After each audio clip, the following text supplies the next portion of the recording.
Oh my god, it's finally happening. Look at that. The cutest pink shade I've ever seen. Because I've been literally coming to scout the garden every day since I sprayed, and today looks like it's actually paying off. Starting with this tree right here. So it's been a few days since I did the deflowering or defoliation. The defoliation and the spraying a day later. And since then, I'm so impatient. I've been coming here almost twice a day to just scout and see if there's progress. So I'm meant to understand that all these little buds here should be turning into flowers, and I'm excited for that to be for sure, because the whole of this year, we've not had anything to report home to. So I'm really trying to work by the book this time and see if this is going to be a success story from Migori farm. This is my apple orchard. It's all clean, but I'm avoiding using the manure. I don't want to apply manure right now because I think that could have been one of the mistakes I did last time. So I'm avoiding that for now. I'm really excited about this half of the year. This is now August. The short rains are here. So we have enough water. The soil is humid all the time. And then we have, uh, the ground is clean. We've just weeded the ground and we did some cover crop. Here we did lentils and they're just about coming up. See? There's beauty in gardening. When you come to scout the farm and you see that new growth, it's really exciting. And on the other side, we did beans for oxygen, nitrogen fixation, and also for our cover, because we don't want to keep plowing the land all the time. So this is coming up. These are some type of beans I'm trying. I love trying new things, and it's I keep getting surprised about how this type of soil, almost everything I try on it grows. So far, the only thing that has not done really well are the Irish potatoes. Sweet potatoes are doing well. Cassava is doing great. We just harvested groundnuts from another patch down there. We have these cassavas doing great, all types of fruits doing great, and we have our Wambugu apples.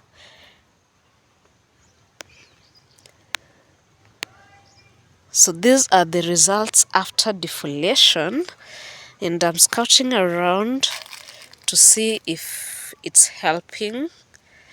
I'm too impatient. According to Kate, we shall wait for like 3 weeks and then the flowering will happen.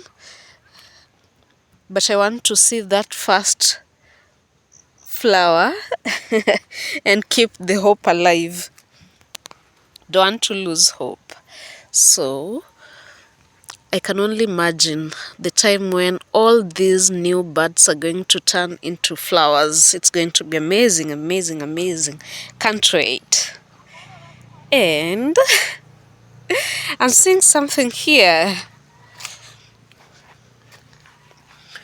Ooh, beautiful. Look at that. This right here is a vision of hope. The most beautiful pink color ever. So it's actually working. See, I defoliated all the way up and it's giving us flowers. Ooh, it's actually working. These are the first signs of hope. I can't wait for the entire thing to be immersed in those beautiful flowers. So what I want to do is I'll maintain we have new growth right here. I'll maintain the 10 days difference in the spray program using the bio pesticide and the bio fertilizers. I'll maintain that. Look at this, the signs of growth. So the defoliation was meant to break the dormancy. It's actually looking like it did the work, because this is like week 1 of the rains, so probably we are off to a good start. The growth is amazing, apart from a few that are looking like that, which didn't really branch out, and I've tipped them already. That's why we have like this new growth happening, branches. But for the rest of them,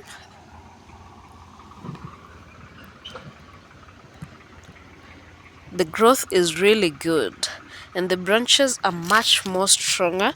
So I believe once we get the fruits, they're going to be able to support them fully. And I'm loving this distance between the apples. I'll have to be careful, because I'm feeling like when the way down by the fruits are manifesting, then they're going to be supporting each other. Like this one can be supported over here, while this one can be supported over here, and this one too. The distance is not that bad. We have new growth happening, but I'm really interested in the buds. Let me know down below in the comment section what else I should do. I really am craving for the fruits this coming season. And right here we have watermelon. It's also going to act as a cover crop. I put them really close because I was like, if one fails to grow, then we don't have to redo the entire thing. But they seem like they're growing, all of them. So we might have to do some thinning, but so far, so good. And we also have on this other side, all these are watermelons. And on this side, we have butternut. So the good thing with an orchard is, while you're waiting for your fruits to do their thing, you can still get to be enjoying the land in between if you want. You can also choose to go no-till, where you just maintain the grass and cut it short, and then just clear the weeds around the base of the tree. But we do not have the luxury of land to do that. So for us here, we still use this space, and I expect to keep using it for now. Look at that. Signs of hope, right? Signs of hope.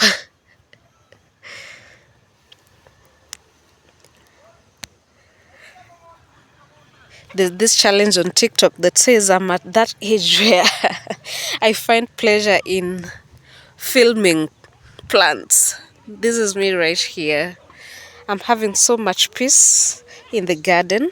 It's hard work when you're doing it, but when you come back to the garden and see the fruits of your labor, it's so refreshing and encouraging. And I think that's the motivation you need to wake up another day and try again.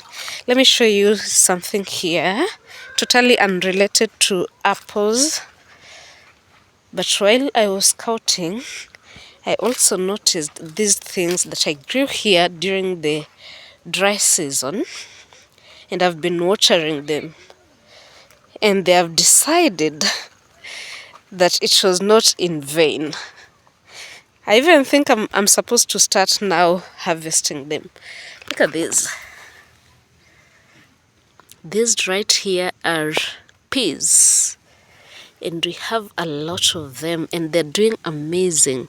I know there's a way that you use water for irrigation, but in some ways, in my experience at least, whenever the rain is here, things now start glowing. I don't know how it is. Maybe the rainwater goes deeper, or maybe it spreads better. I don't know. But once we have the rains, everything starts glowing. So I feel, the thing with peas is the best eaten fresh.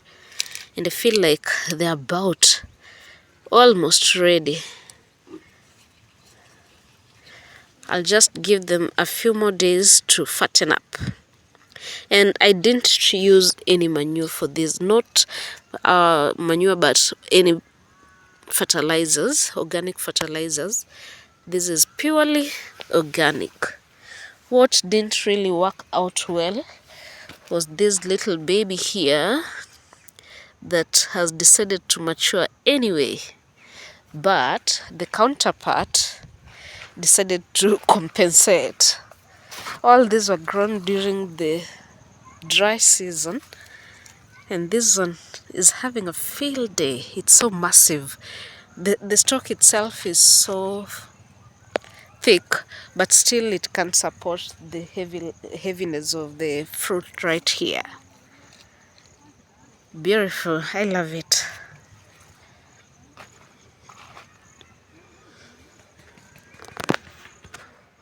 We've had an excess of water. This is reservoir from the last rain season. Still here, still very full, because the amount we used didn't even get to a quarter of the tank.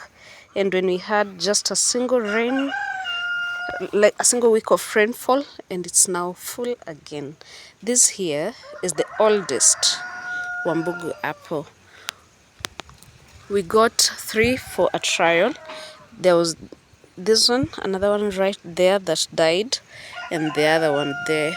And now this one is gracing us with fruit, helping us to keep the hope alive.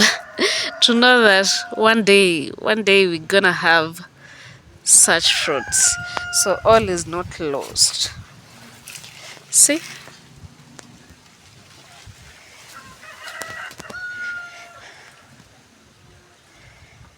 Lone fruits, but oh well. They're here to keep the hope alive. Otherwise, you might find yourself uprooting all the trees. But this is what keeps the hope alive. And we hope that in the third year, second and third years, we're going to have now massive productivity. Thank you so much for sticking around for this update. I know some of you were excited to know how it went, and it's a good thing that we have a little bit of hope, and I'll keep updating you until we have that massive productivity. And when that happens, you better start making your orders to buy the apples, because we've been together in this journey, and it has come from far. Until the next one, it's bye from me.